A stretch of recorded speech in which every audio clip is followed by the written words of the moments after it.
Hi everyone, thanks for joining us for a DevvE kind of fireside chat. We've got our CEO and chairman, Ray Quintana, and we've also got head of communications, Steve Mikczewski. I'm assuming I'm pronouncing that, Steve, because I don't say your last name very often. That's the first time I've heard you say it. Well done. There you go. It's a tough name to have as head of communications. So again, we're kind of gathered to discuss, all things DevvE. The format's very straightforward. We're going to have, just a general conversation. There's been a few questions that have been asked. We'll answer what we can. We'll try and provide some clarity for the community. And again, if there's any other questions that you guys have when you're watching this, drop them into our social media channels. We'd love to do the best that we can, given constraints and circumstances to give you answers.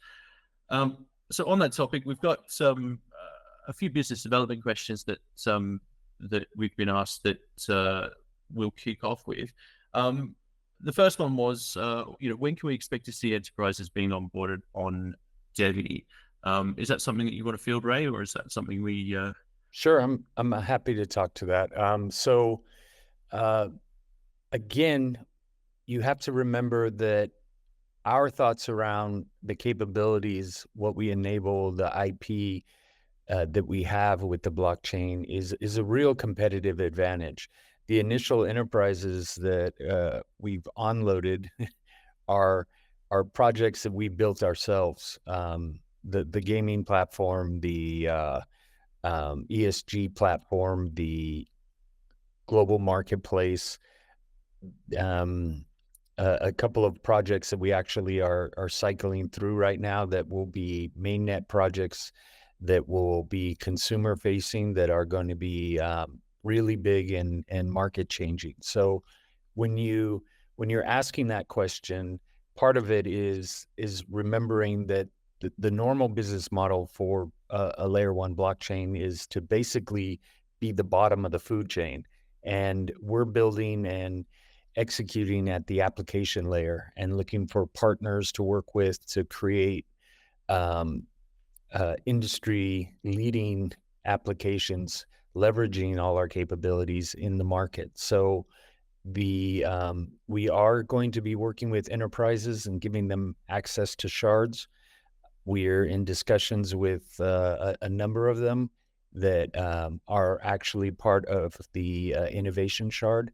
So this is an ongoing process. It's technically, we've already done it. And again, you have to remember that our approach to the market is completely different. It's a value capture top end approach. We're not a technical service provider. We're a builder of enterprises ourselves. I think that's a brilliant answer. Thanks, Ray. We are obviously working on the innovation grant shard onboarding. We're going through that process at the moment. We've had some really solid applications come through.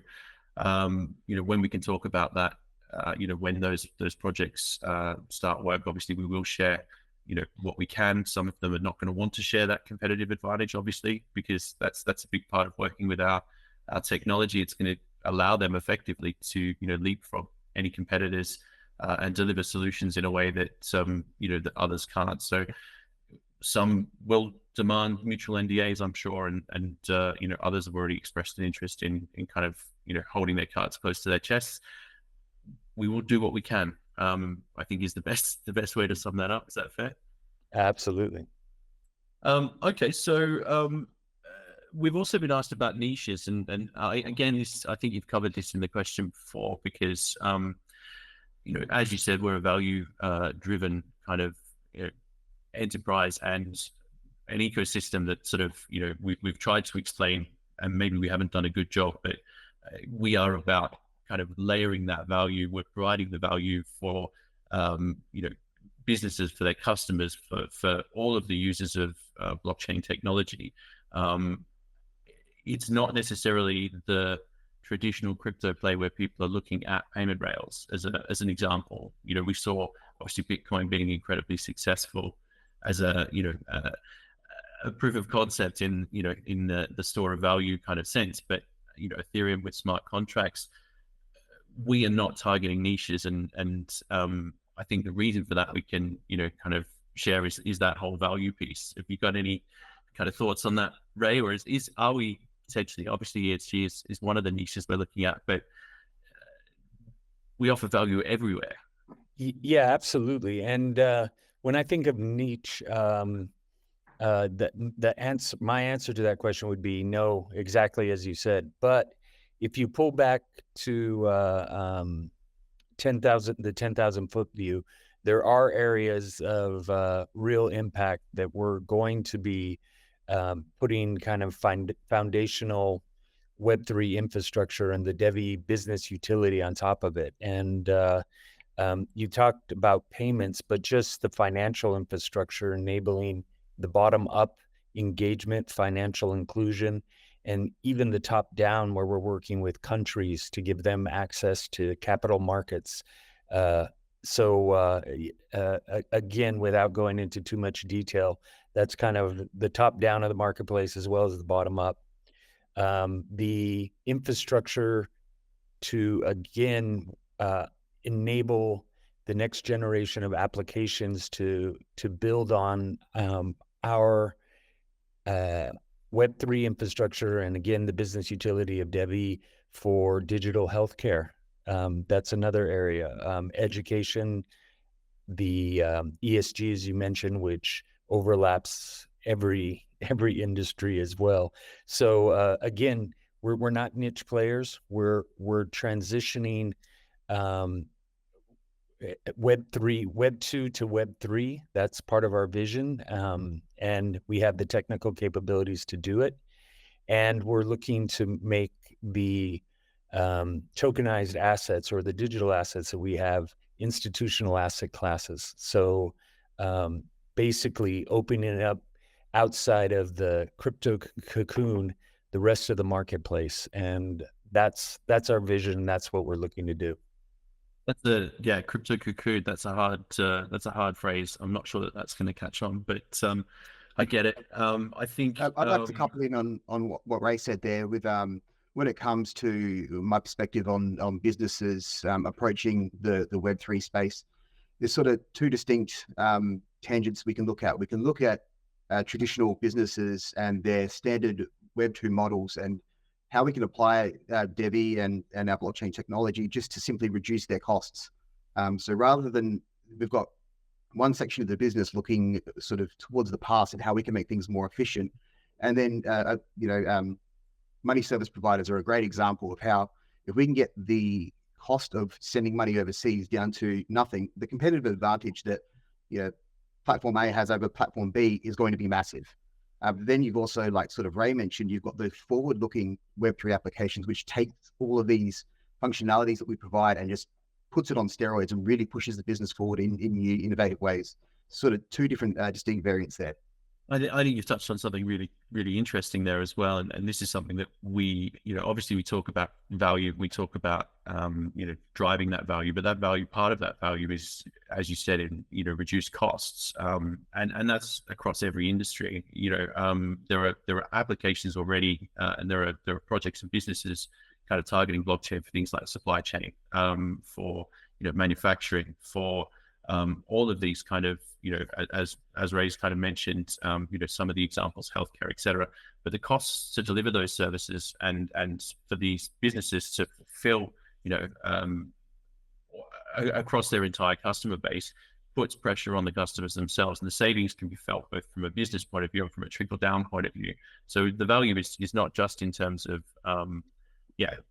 the cost or the speed or, the advantage, it's in savings to consumers and kind of better services.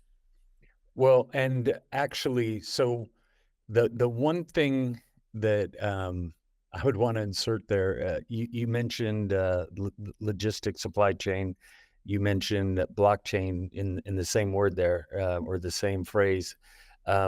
So logistics and supply chain is, I think it's 11% of the world's GDP. So that's that's an incredibly massive market. Secondly, I almost hate to be put into the same category as what everyone thinks of when they say blockchain, because what we enable with just the speed and throughput is one thing.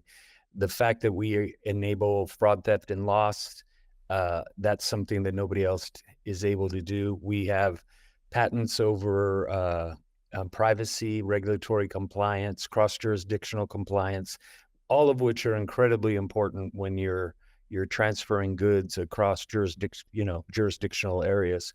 And again, really blocking level patents. So we're not only enabling a new paradigm in logistics that effectively lowers costs, but it also manages, mitigates, and actually eliminates a lot of risk associated with the whole process. And we do it in a way that nobody else can.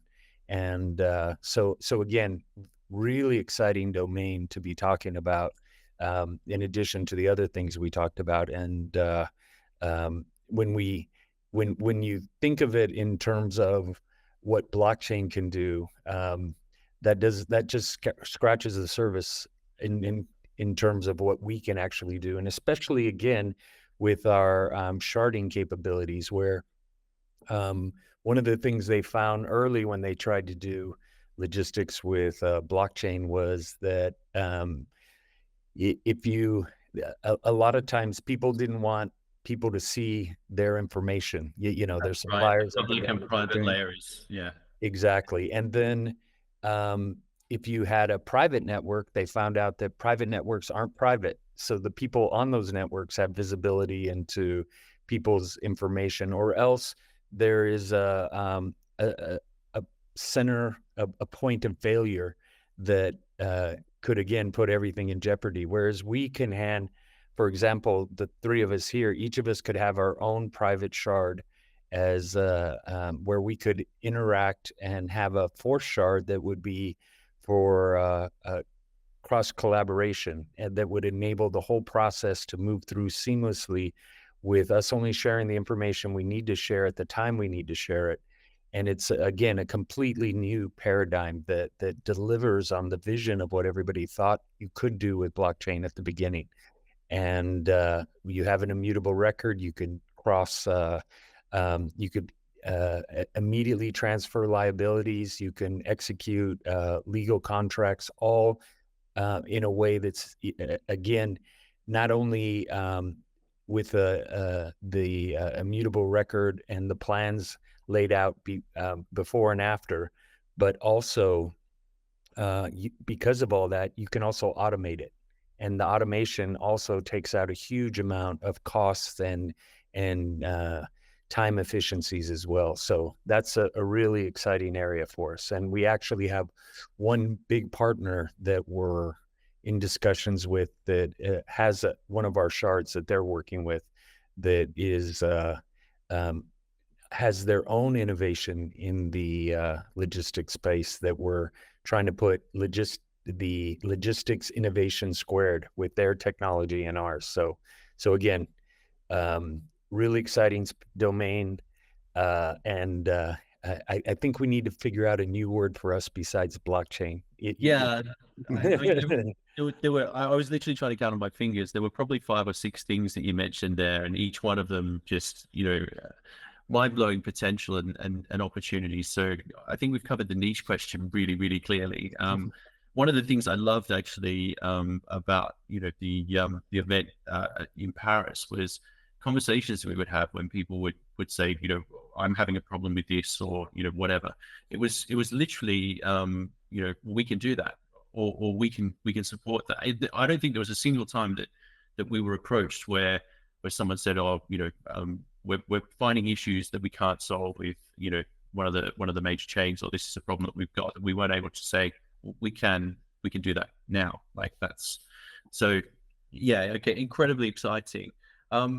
What makes DevvE appealing? We've kind of covered this already, and I mean we could go a lot deeper, but what makes DevvE appealing to enterprises, and how do we solve their problems? I think you've kind of covered it, but we are an enterprise ready solution, and I know you can talk more about that, Ray.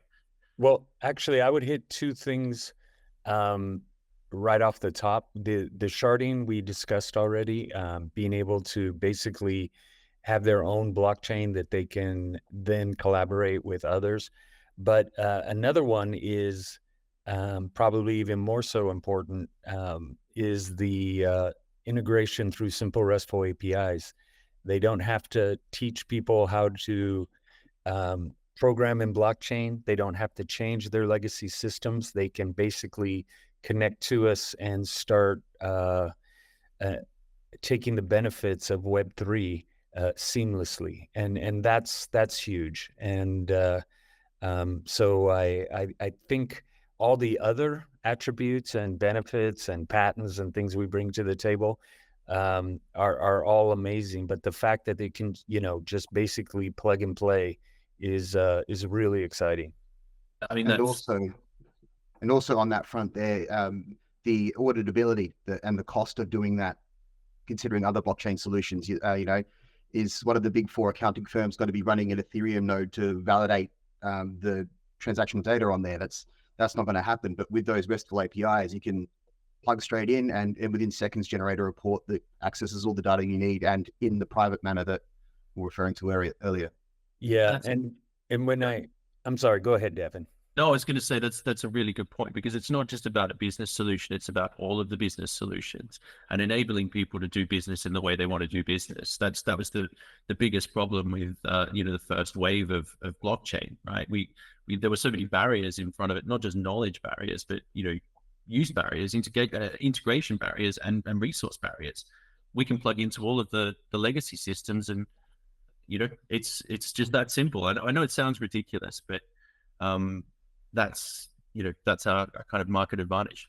Oh, it's a huge benefit. And again, when I go to these conferences and I speak to the blockchain experts, when I'm giving talks, I always kind of joke with them, and I ask them to who's the blockchain experts here, and a bunch of people raise their hand, and I ask, so who's heard of DevvE? And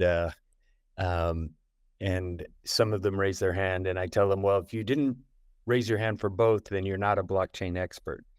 And once I get done explaining to you how we integrate through simple RESTful APIs, you'll understand that the Web2 developers are actually going to be the real blockchain experts, because they can take the knowledge that they have already in the domain spaces they are, and then they can just create from there. And that's going to be the real value driver for blockchain once we're connecting with these enterprises and working with these different groups. And again, that's fantastic. You don't need this blockchain expertise to and I'm doing the air quotes, expertise.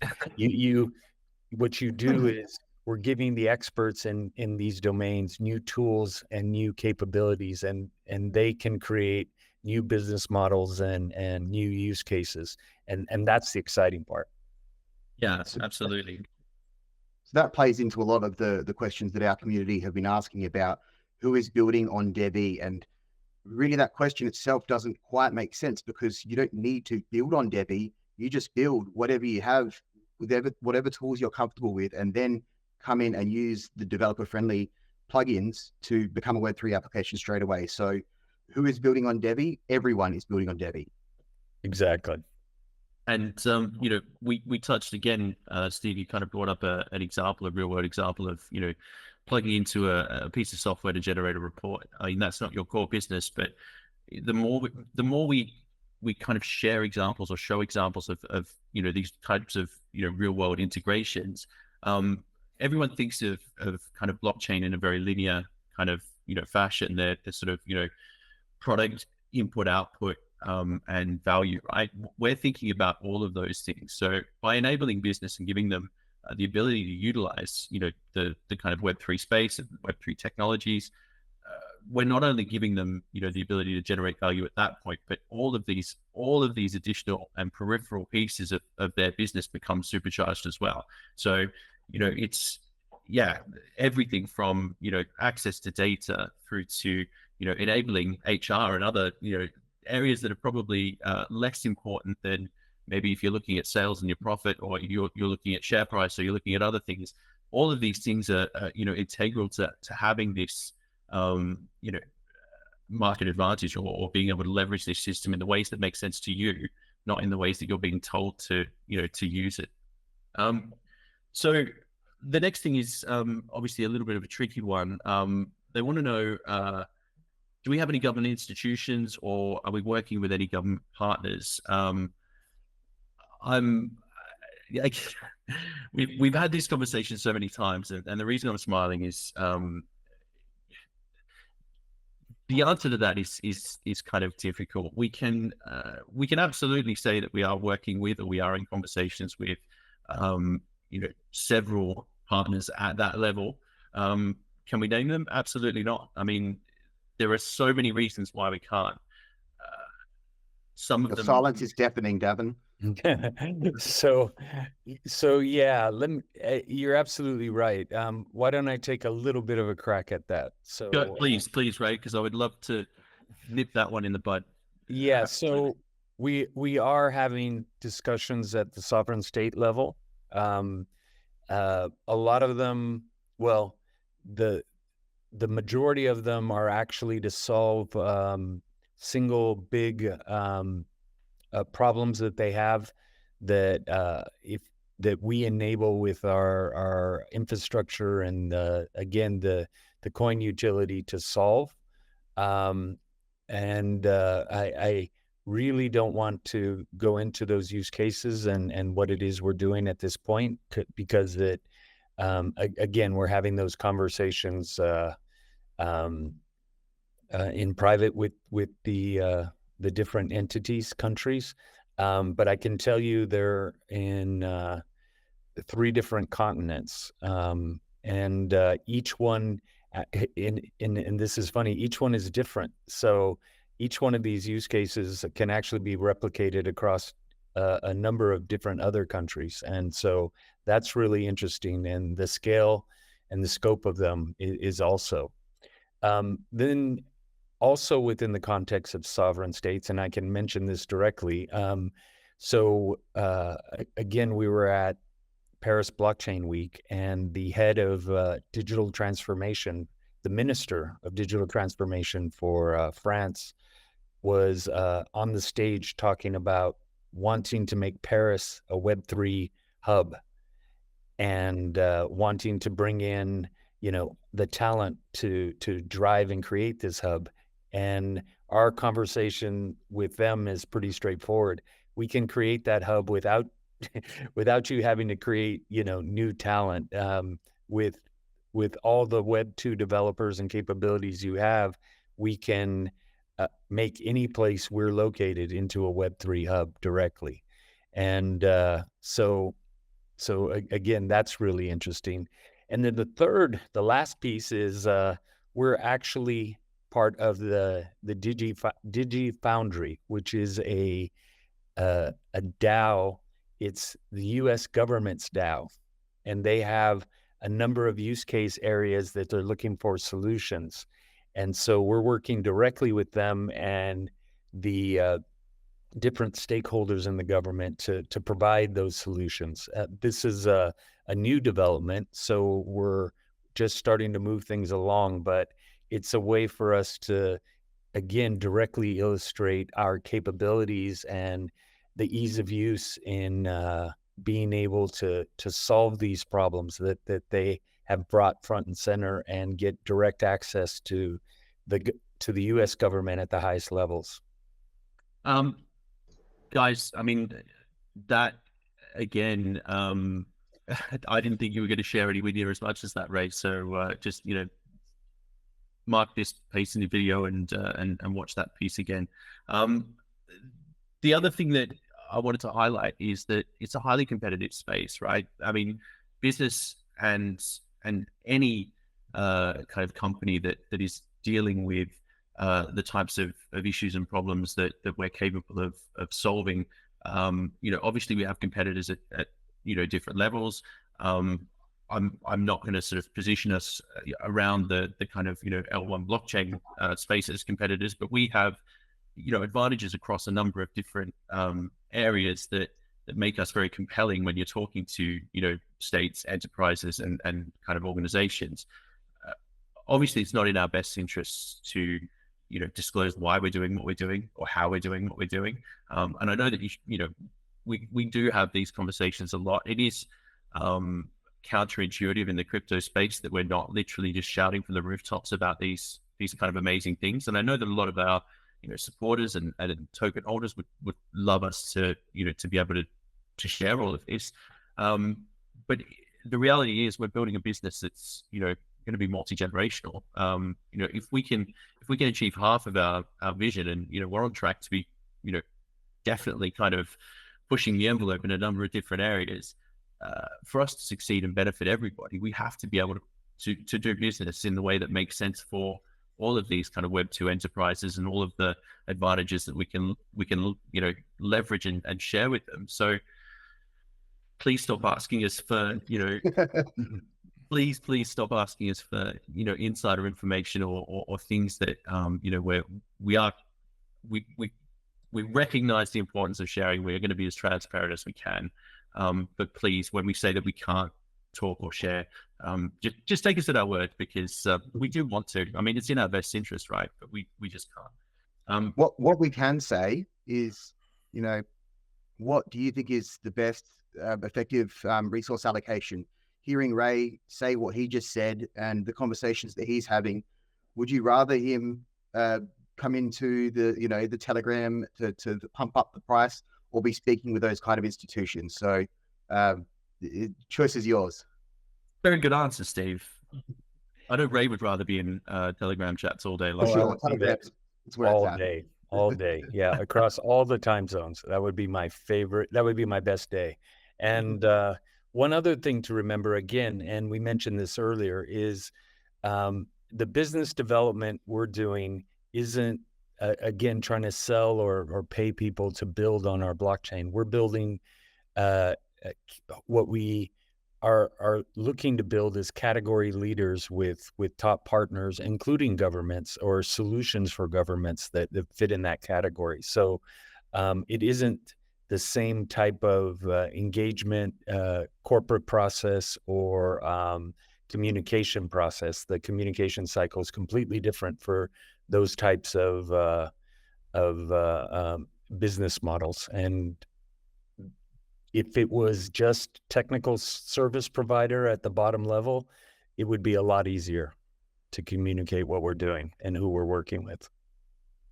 Yeah, I agree 100%. You've kind of touched again on something that we've mentioned before. And in fact, I kind of centered a pitch around this when we were in Paris, but we are not driven by a fee-based revenue structure in the traditional crypto sense. So, you said, again, you don't want to pay people to come and build on our chain.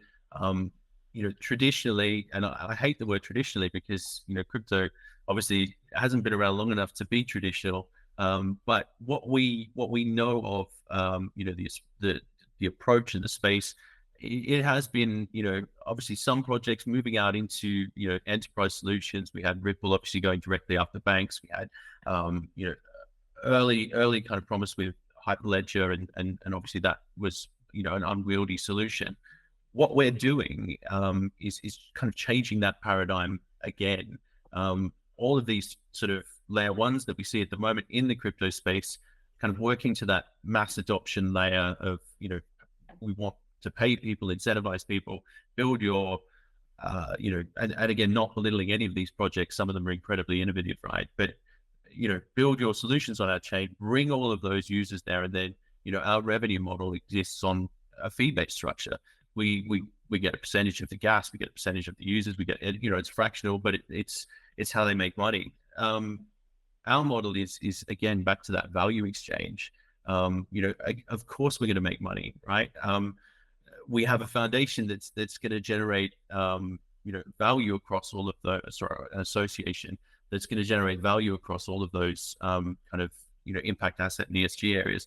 But as a business, we are for profit, but we're not going to do that at the expense of all of the value that we're going to share and the users that we're going to kind of enable, and a rising tide raises all boats effectively.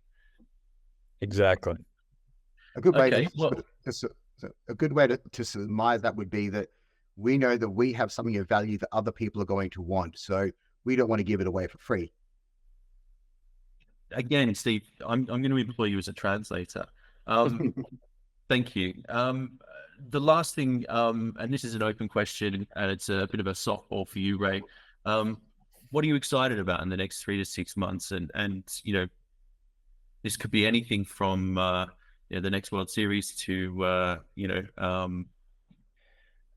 Well, what I'm actually excited about is the things that we're working on and executing in the near term for the next 6 months. We've actually been planning for over the last 4 years. So it's all the pieces that we have in place, the platforms we've already built out, the discussions we're having, all those are a part of a strategic framework and plan that's been moving forward and accumulating to the point now where it's now more of a tactical process to prioritize the areas that we want to operationally execute on and drive forward. And that's exciting. It's the old, I love it when a plan comes together, and the fact that, we've reached this point, have the resources we need and are moving forward to that next stage is incredibly exciting. And it seems that the timing with regards to the adoption and the interest in Web3 is that's coming together really nicely. And you can't ever time the market.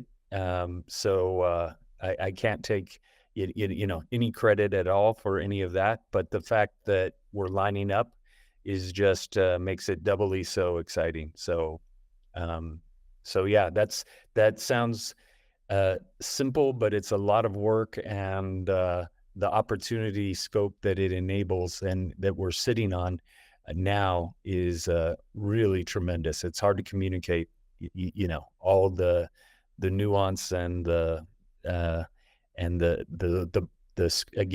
bulk of it to directly to anybody that's not standing there at the edge of the cliff with you looking out at it. That's very exciting. Thank you, and I love that you got an 18 reference in there. I think that's also very exciting. The only other thing that and again, maybe Steve, obviously we've got, as you said, a lot going on. An overnight success in 7 years in the making, and it's going to continue that way. We've seen the kind of the growth of the opportunities and the potential within the gaming space, for example, as a big narrative this time around. You're very, very close to some of the work that we're doing on our Launchpad, Steve, and the gaming space. Is there anything that you're excited about in that sector or that space over the next 3 months, 6 months? What excites me most about the Web3 blockchain industry is going to be the way that it's going to be able to align the incentives of the users and the game developers together. So what that means is what's best for the game, what's best for the player is also what's best for the developer. And that way, once everybody's incentives are aligned in the way to move future games forward, that's, for me, is the big ticket item to creating the next generation of businesses in the gaming industry. So it's not your traditional play to earn type thing where you come in and you play a game and you earn money. It's about participation and being part of the value chain with the people that are both incentivized to work with you as well. So that's where I see Fias and all the future blockchain games that come into our ecosystem can really benefit from the blockchain side of things. And the funny thing about that is that's actually the same model in the ESG space, where we align everybody's interest, whether they're focused solely on creating returns and revenue, or solely focused on the impact to the environment, where we can solve cost center problems for oil and gas companies, and then reduce methane and impact in the environment, and then tokenize that and generate revenues for it so that we get everybody on board pulling the same direction. And there's no or very little environmental or social impact without economic impact. And getting everybody pulling in the same direction is very powerful, and the only way we're going to solve those problems as well. So I think it permeates throughout, the business models that you can leverage and create with the Web3 and our tokenization. So you mentioned there the social element of the ESG, and I actually think that the gaming side of blockchain does play a lot into the social element, because there is value in you as a player, in the time that you spend online, the time that you spend in a game with friends, you can building virtual businesses and things like that together. That has tangible value. So if we can find a way to be able to get people to realize that, that's going to be one of the biggest social impact assets available. Well, there's no question. For me, that's absolutely true. And the conversations we've had since the beginning, that was the vision, because the key piece or building block of that is the self-sovereign identity and the enablement of the infrastructure to allow you to really own all the value that you create, or at least participate with the value capture, and then the tokenization and the DevvE that allows the transfer of that and the ownership outside of the game itself. So I would agree 100%, and have thought so since the beginning, that the social component of that is huge.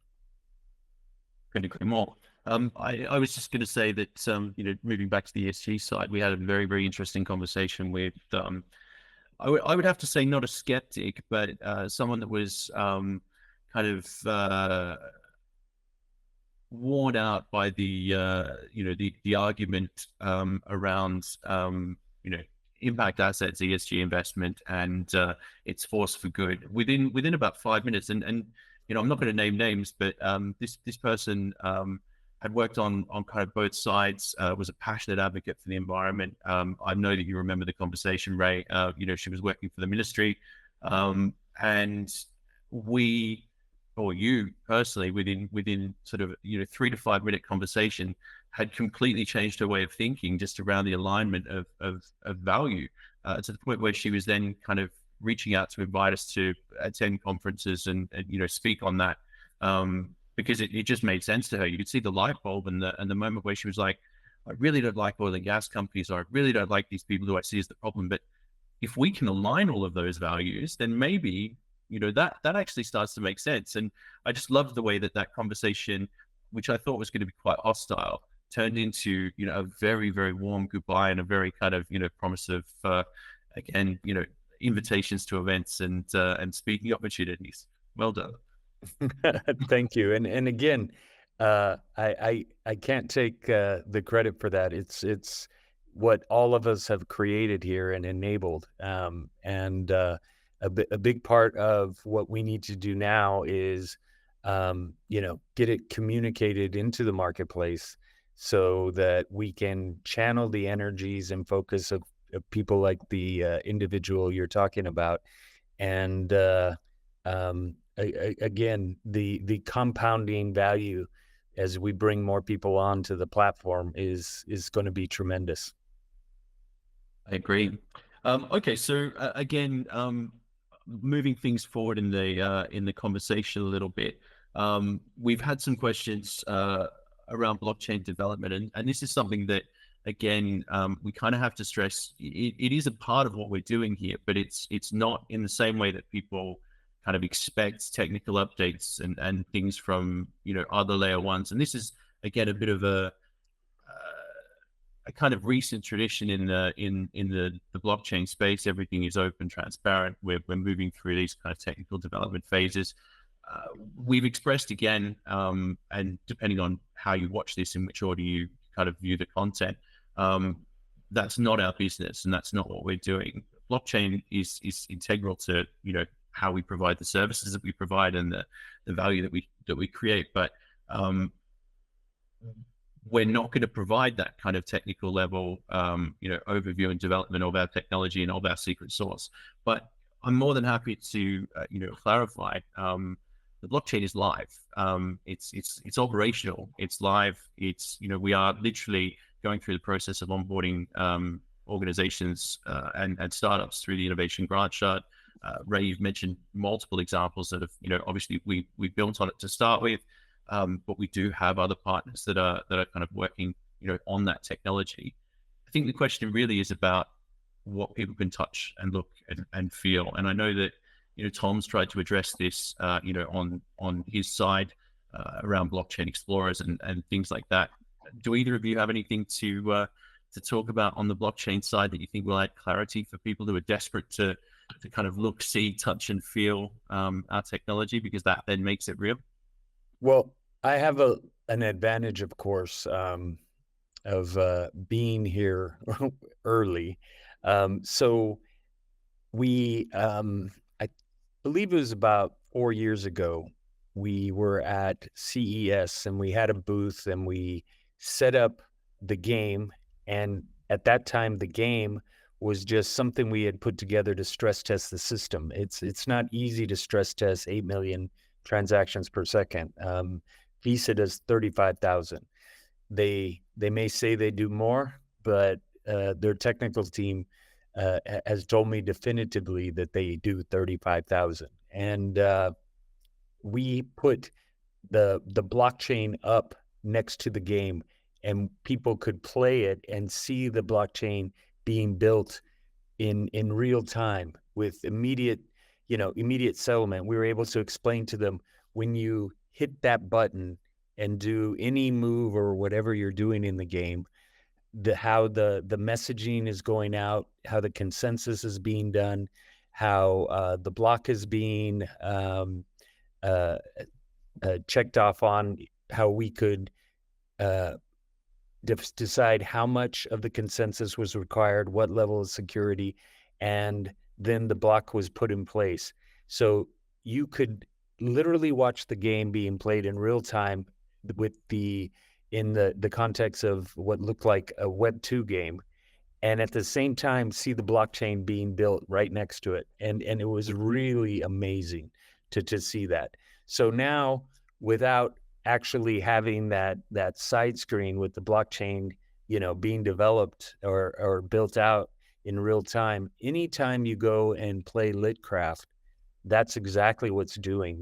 That's what it's doing. That's all being done on the blockchain. Every single keystroke you do is being added to the chain in real time, and it's incredible. We have the global marketplace that Jason built out, the glass block with all its capabilities, and both in the payment side and the managing of the inventory and the execution, the immediate settlement. All of that is also the blockchain in real action. And the power is we've abstracted it out. So you're trying to touch something that we've actually eliminated from the equation. And I can understand why that's hard to grasp, literally and figuratively. But that is what's going on. And as we bring on development partners, or with the innovation shard, their outputs are going to be the same thing. You're going to be experiencing what you're used to experiencing in a Web 2 environment, but it's actually going to be Web 3. It's going to have capabilities that and enable business models that couldn't be done with Web 2, and it's going to be hard for you to again understand that is actually Web 3 because it's been abstracted out. And I think that's the best way to put it, right? We've abstracted the blockchain because people at the end of the day, whether you're an enterprise or just an end user and a customer, you really want the result. You want the value. You don't want and some people, I get it, want to lift the lid and poke around and look underneath. And there are ways that we will enable that, in future. But, in the short term, it's really about that kind of value enablement that we consistently discuss. So yeah, it's anything on your side, Steve, to simplify that? Yeah, I guess the way that I like to think about it, and we can sort of contextualize it a bit with what we were talking about earlier in the chat, is that we're really productizing a enterprise grade software solution here that's designed for the end user. So we might, as crypto nerds, might like block explorers and pushing around all the buttons underneath, but that's the realization there is that that's probably going to be 0.001% of our overall users that are going to be using DevvE. So we understand their place in the crypto space, but if you're thinking about where we should be focusing our efforts, while they're nice to have, the idea of productizing a blockchain product is, about removing all those barriers to entry Exactly. for the average person. Unless you're a Linux developer or a Unix developer or someone like that, you're not working on a command line. Most people, they turn on their laptop and they expect to see, the Apple logo or Windows pop up, and they want to get straight on a browser and do what they've got to do. They want to answer their emails. All of these things have reams and reams of code and dependencies that relate to other parts of the system. I couldn't think of anything worse than having to understand, integrate with all of that, just simply respond to an email. I have to do something that is integral to my day-to-day life, right? Just give me the output. Tell me how many arms an octopus has. Like, whatever I'm Googling, I need to know, like it's important. There you go. We're the Apple of blockchain.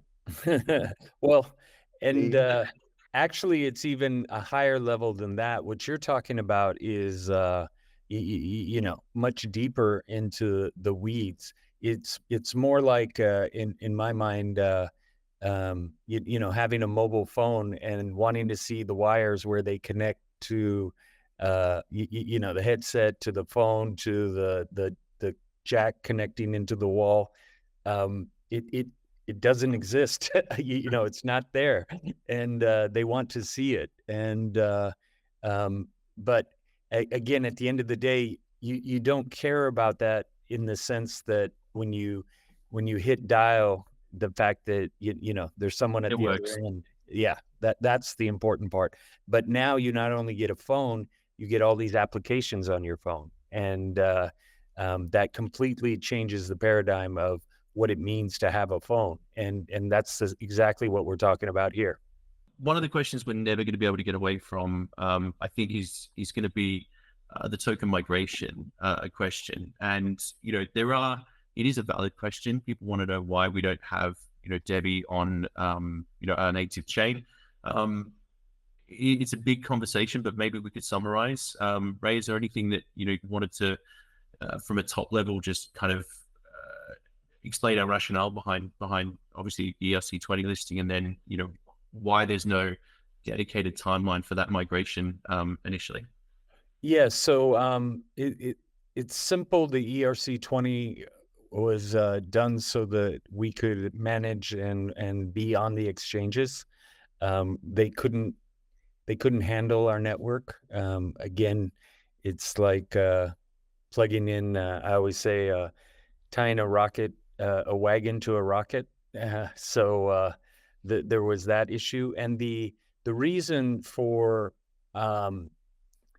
not having it on the main net initially is that our mainnet projects were enterprise projects.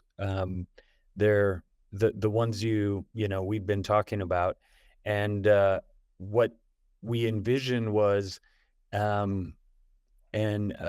project or a rollout that was more consumer facing and touched a number of core pieces in the ecosystem.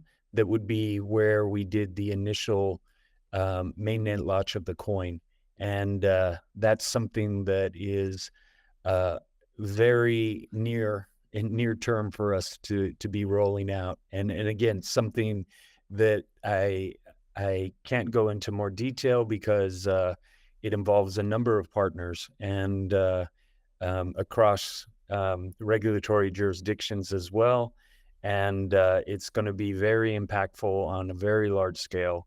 And that's the time that, we'll have not only a place for the token and the coin to really run and create value, but also plugs that will be able to bring a lot more of the applications and utilities that we've been talking about to the table. So again, we don't do anything without a plan. Everything has been structured from a long-term perspective, and it's also pushing out from a long-term perspective.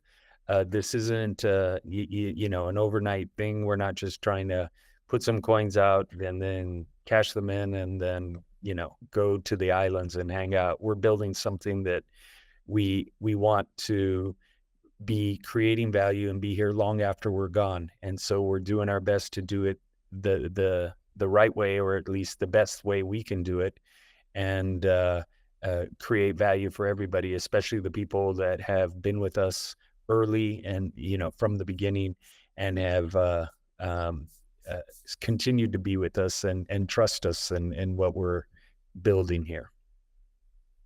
I think you've answered that and more. That was very succinct. And if you again want to rewatch that segment, maybe 2 or 3 months from now, you might might be able to draw some hidden meaning. But that's all I'm going to say as well. Okay, so we're not going to cover the technical side of things. On the blockchain, we've discussed why and where and how. We've kind of talked a little bit about our approach to the technology and why we're obscuring it, because again, it makes sense from our clients, partners, and enterprise level kind of point of view. We are still getting questions around the token issuance. I think one of the big ones that we have addressed, I think quite clearly in the white paper update, is around phase 1 and phase 2. I think potentially just again to reiterate on phase 2 and the requirements there. Insights and we understand why, and I think hopefully the community, having kind of absorbed that, sees that again, as you said, Ray, we don't do anything without a plan. We're not again kind of just randomly approaching this as a it's not a as you said, raise some money, go to the islands type approach. This is a long-term kind of proposition. Can you just explain to people very, very simply and clearly why it's necessary to have that type of flexibility when we're looking at the scale of kind of enterprise adoption and wider adoption that we're looking at? Yeah. So it's all in the context of the business model. So a lot of times I've heard tokenomics models where they issue X amount of coins, then they try to lock up the supply, burn tokens, etc. And that type of model is basically a zero-sum model. It's where if you take that to the extreme, at the end of the day, one person is going to be holding a coin that's worth the entire market cap of what the coin is. And there's no value creation associated with that. There is the initial, some value point that created the market cap. And then from there, it's being distributed and an ever diminishing amount of tokens. But of course, intuitively, you have to understand that model fails somewhere, because you can't have one coin that is worth the entire market cap. And so that's just a losing business model.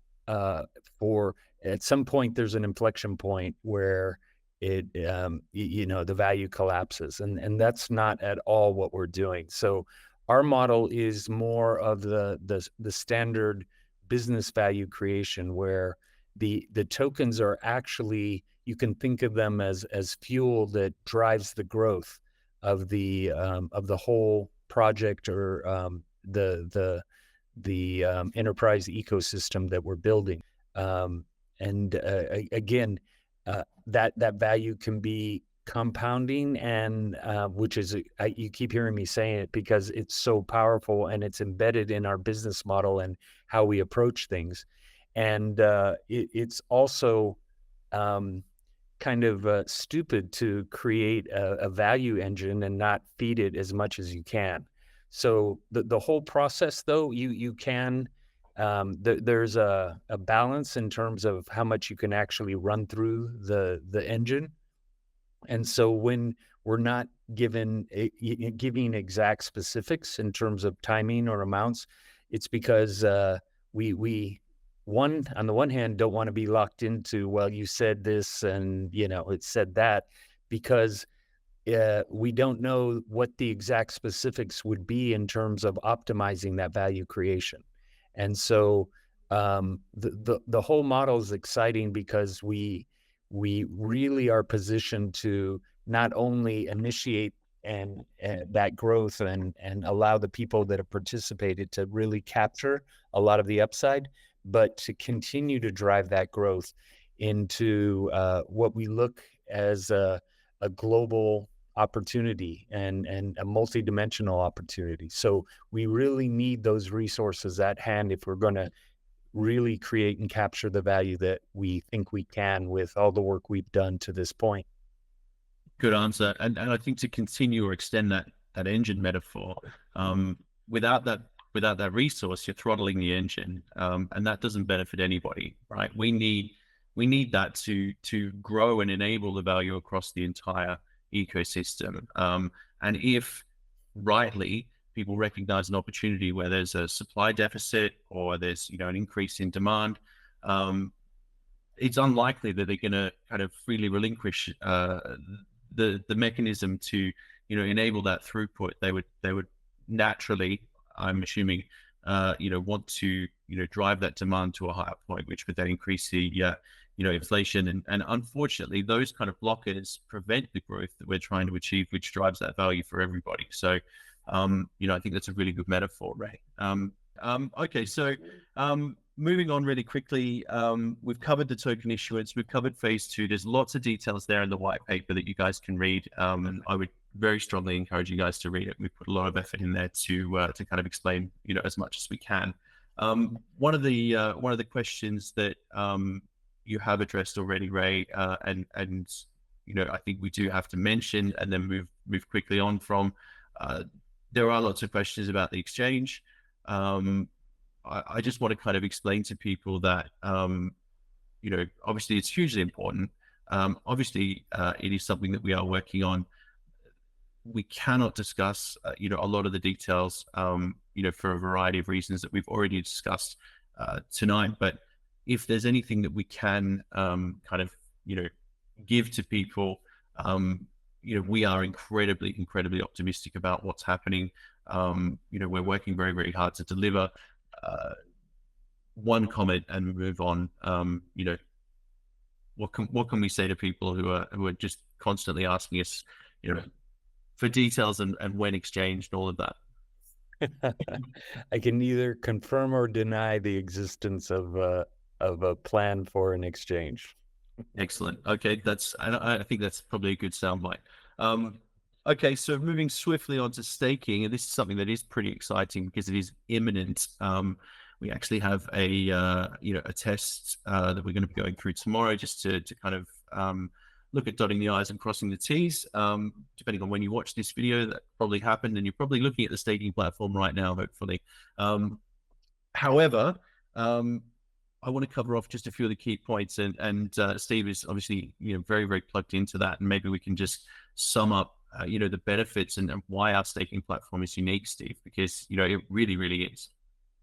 Yeah, it's that's one you asked Ray before what he's most excited about. I think the staking is going to be absolutely massive for us. So it's easiest to define it in sort of two different ways. You've got staking for the Launchpad platform itself, and then you've got staking for our passive pool. So you can stake a DevvE and you can earn your membership tier, and that will allow you access to all these new and exciting Launchpad products that we have coming out, and you can invest in all the projects that want to launch on our non-confirmed exchange. They might have it on there, a little pathway to launch on there. But I think what's going to be the most compelling part about this is staking DevvE to participate in our passive pool. So obviously, DevvE isn't a proof of stake cryptocurrency. We have our own consensus mechanism. So the way that we can reward users for locking and holding the DevvE token is we have this concept called the Devvdrop. And the scale of how big the Devvdrop could be is very much stringent on all these other factors that we've talked about, how we're going to be expanding our business into what realms, and the ability for the Devvdrops to work concurrently with pools one by another. The way that these can expand up as we grow has a lot of potential. So in a nutshell, one of the big differences around our staking is that we're not rewarding people with DevvE tokens. As Ray said before, that's a kind of zero-sum game. It's a losing business model to kind of provide a reward. If you're not a proof of stake mechanism, or you don't require that kind of input from people from a staking point of view, to just pay people for holding your tokens is counterintuitive, and potentially damaging in the long term. So what we want to do is reward people with other people's tokens, which again, is kind of a very, very intuitive, a different way of thinking about incentivizing both the projects that come through our ecosystem and all of the various mechanisms that they may or may not take advantage of.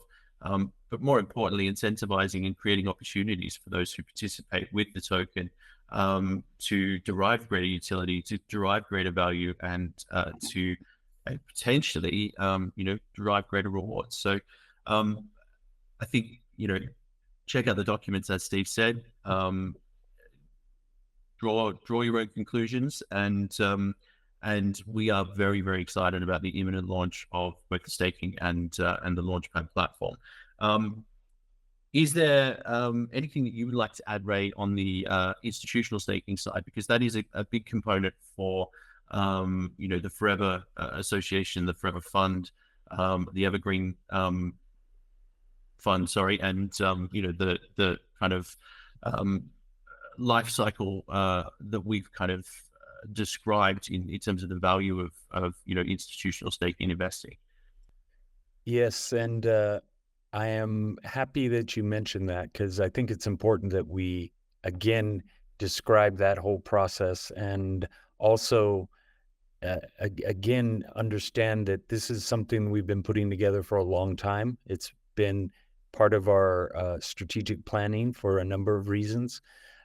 One of which is that we enable a business flywheel that drives compounding growth, positive impact, huge value creation, and arguably the biggest market on the planet. There's tens of trillions of dollars that have been, earmarked and focused in ESG because of the fact that we're at the point where there's physical manifestations of all of what has been predicted with regards to climate change and et cetera. So with the token sale, the profits from that, or the capital, is then put into an evergreen fund. That fund leverages the Web3 technology and, of course, the business utility of the token to enable the creation, certification, and capture of these impact assets that will add to the potential success and the growth of not only the positive impact, but the companies themselves. So when those companies are sold, or the profits taken from them, that profit will go back into the fund to invest in new companies, and the impact assets that are generated will go onto our marketplace, and they have a very high demand, because that market opportunity is expected to grow 30% annually, which is, again, those are venture capital returns for commodity assets. So you have enterprises who are wanting to be net zero lining up to purchase those assets, and there aren't premium assets in the marketplace for them to get access to. So by purchasing the token and staking it, they will get priority access to those assets, and at the same time enable us to continue to fuel the enterprises or the investments, the projects that we identify and leverage with our technology to continue to create those assets. And that positive spiral and business flywheel that's created from that is again continues to drive the utility and the demand for the token, and it's a positive economic spiral for everyone. At the same time, a tremendous positive spiral for social and environmental impact. So again, we've spoken about the Launchpad, in a number of different ways. I think one of the key points of difference around what we're doing with the Launchpad is not just around the the incubation and the enablement, bringing these kind of projects to market. We offer a lot of value that other teams and other projects can't. We have an ecosystem and infrastructure around us that is going to give them unique market advantages. Like you said before, Ray, it's all kind of part of the plan, and I love it when a plan comes together. The Launchpad fits very, very nicely into a lot of what we've discussed tonight, in terms of the wider ecosystem. Is there anything that you would really like to surface or share with the community around what we're doing in this space, Steve? I know you've spent a lot of time working on it with us, so you're the man to shed some light. Yeah, so I think a lot of what plays into our competitive advantage for the Launchpad ties into all the productization that we're doing for blockchain in general for business. So if we think about everything that we're doing at DevvE as an end-to-end application for anyone that wants to come into the blockchain space, it's not only just our legal frameworks and support networks that we can offer projects coming into the crypto space. It's the entire end-to-end application that we can offer in DevvE. So yeah, it's more than just the lawyers. I think well done. I think that's a good summary. And I don't want to leave it on the lawyers. Potentially, if we could, again, we've kind of talked about what we're excited about. There is a lot coming up. We've talked about why we can't again share too much of the inside information, insights to some of the bigger things that will turn up and kind of drive things in the community. But is there anything that you would like to kind of reinforce just as a final word around the reason that we believe DevvE is forging this paradigm in the crypto space? And I mean, I'm not going to ask you to predict the future, but if you did have a crystal ball and you could see kind of the trajectory of blockchain business over the next sort of 2 to 3 years and their adoption, how would you categorize that? Well, so to answer your question, and actually to sum up some of what we've been talking today, I'll start on that side. So you've mentioned a couple of times to read the white paper. One thing I would really encourage people to do is to really look at the patents and what we're talking about from IP and the IP there. There's hundreds of pages of patents, and all of those are open and creating new IP that the ownership of it and the creation of it is really what enables all these new paradigms. And the technical summary is also great, but again, just understanding the ownership of that.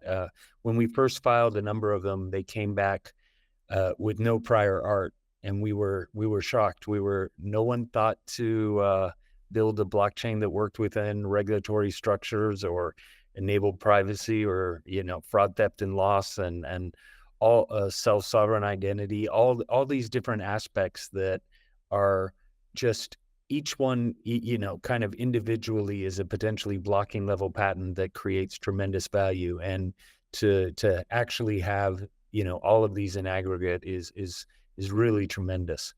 The future, kind of when I think of the future, the old quote, the only way to predict the future, or the best way, is to create it. And I would tie that to kind of a call to action for all the, smart, creative people that are part of our community. If you can think it, there's a very good chance that we could potentially create it, working together. And I would say, don't be shy. Reaching out to us, sharing thoughts, or even tasking us about solving problems that will allow us to create this future that we're talking about. And that's what we're going to be doing in the near, mid, and long term. So that's the part that's exciting, is that future's in our hands. Well said, Ray. There's one word that you said there, which was creation, which I think is a big part of the future of blockchain. As sort of we go through these market downturns here and there, it really does consolidate the projects down to those that are creating value, not those that are extracting it from others or just transferring it around and washing it around. The future of blockchain is going to be those companies who enable the creation of value. So I would expect a lot of consolidation in the crypto markets around that theory moving forward, which is what DevvE does fantastic. Absolutely. Yeah.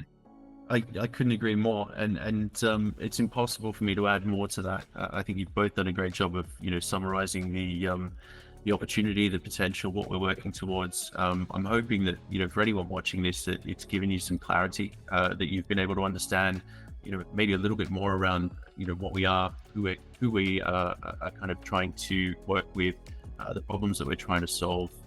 Again, we're going to get better at communicating. We're going to keep working to provide you guys with updates.